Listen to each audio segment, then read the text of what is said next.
Friends, welcome to Tirumala Rajyalakshmi garden. నమస్తే అండి. నా వీడియోని మొదటిసారి చూసిన వాళ్ళైతే సబ్స్క్రైబ్ చేయండి, బెల్ బటన్ ఒకటి లైక్ చేయండి, షేర్ చేసి కామెంట్ పెట్టండి. అలాగే వీడియో పూర్తిగా స్కిప్ చేయకుండా పూర్తిగా చూడండి, అప్పుడే మీకు అర్థమవుతుంది.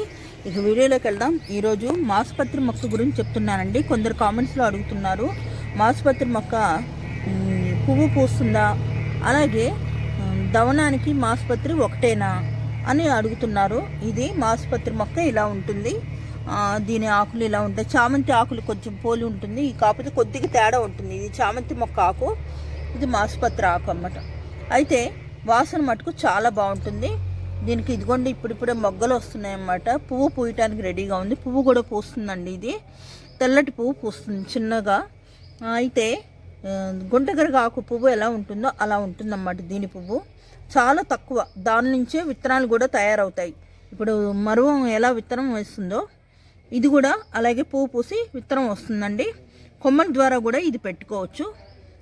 కొమ్మ పాతితే చాలు వచ్చేస్తుంది. ఇది నేను కొమ్మ పెట్టుకుని మొక్కే అన్నమాట. మా చుట్టాలు ఇచ్చారు, కొమ్మ పెడితే వచ్చిందన్నమాట. దీనికి పెద్దగా నీరు కూడా అంత అవసరం లేదు. అయితే ఇది నేలలో వేయటం వల్ల బాగానే బలంగా పెరుగుతుంది. కుండీలో వేసిన దాని మటుకు 2 రోజులకు ఒకసారి నీరు పోయాలి. నేల మీద పోసిన దానికైతే కొంచెం డ్రై అయిపోతుంది. రోజు పోసినా పర్వాలేదు, లేదు 2 రోజులకు ఒకసారి పోసినా పర్వాలేదు అన్నమాట. ఇది మటుకు గుర్తుపెట్టుకోండి. ఇంకొక విషయం ఏంటంటే, నేను కొంచెం కుదరక మధ్యలో కట్ చేయలేదు. ఇప్పుడు పువ్వు పూయటానికి వస్తుందని ఇప్పుడు కట్ చేయట్లేదు. పువ్వు అయిపోయిన తర్వాత కట్ చేస్తా. ఇది ఇలా పొడుగ్గా వస్తుంది, చూస్తున్నారు కదా, కింద నుంచి పై దాకా పొడుగ్గా వచ్చింది.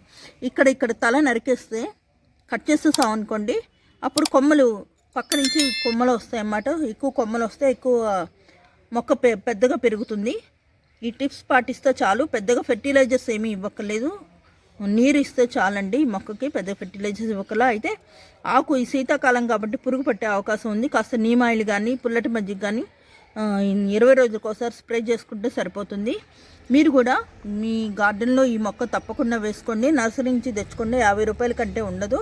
లేదు మీ ఫ్రెండ్స్ ఇళ్లలో ఉంటే ఒక కొమ్మ తెచ్చుకొని పెట్టుకుంటే సరిపోతుంది. ఈ వీడియో కనుక మొదటిసారి చూసిన వాళ్ళైతే సబ్స్క్రైబ్ చేయండి, బెల్ బటన్ నొక్కండి, లైక్ చేయండి, మీ ఫ్రెండ్స్కి షేర్ చేయండి. Thank you.